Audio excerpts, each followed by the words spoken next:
In this video, we will look at how to create a new page template using the Kentico Portal Engine. We will do this by creating a new page document based on a unique page template. The template defines the overall structure that defines the page layout. The rendered layout consists of HTML that includes both the page template and web part zones. For this demonstration, we will create a new About Us page that contains 2 columns and editable regions. We're going to go ahead and start by logging into CMS Desk. Within CMS Desk, we're going to create a new page at our root level. Let's go ahead and start by naming our page About Us. Now we need to select the page template. The page template defines the layout and design of the new page. As you can see, we have several choices. We could use a page template, which gives us access to select define page templates. We can also inherit from the parent page, and you would use this option if you want the new page to use the same page template as the parent page. For our demonstration today, we're going to create a new blank page. You want to use this option to create a new page that doesn't use any existing page templates. Essentially, we're creating an ad hoc template that is used by only this page. We'll go ahead and use the 2-column layout. And the last thing is that we want to make sure that we have the Copy This Layout to My Page Template option selected.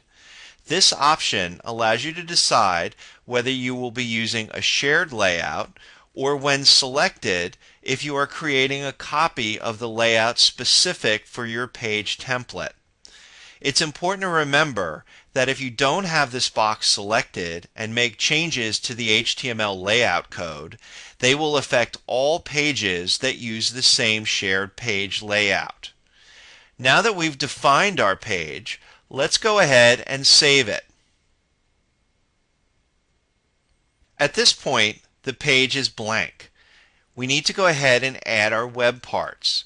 We're going to do this by switching to the design mode, and within design mode, we're going to go ahead and add web parts to our zone left.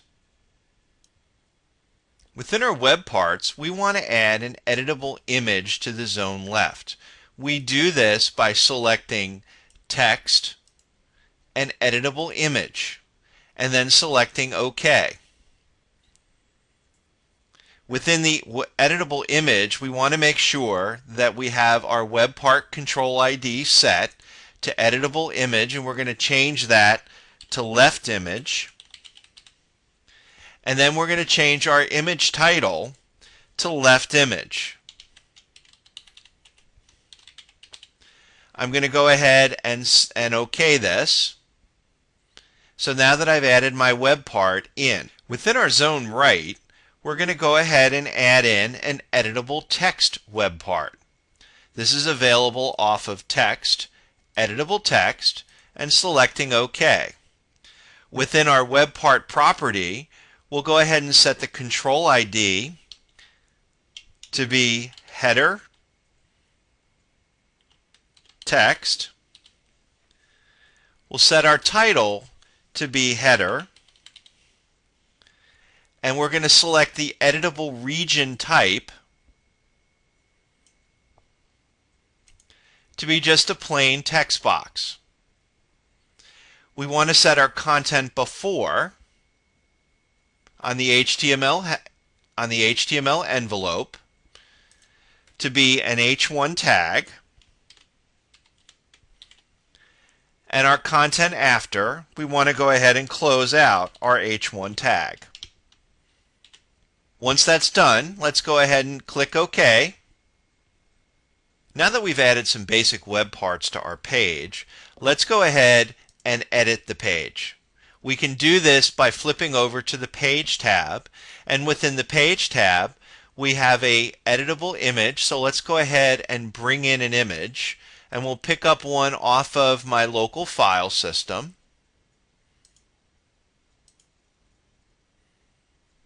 And then we'll go ahead and select this. and then we'll just go ahead and enter some text.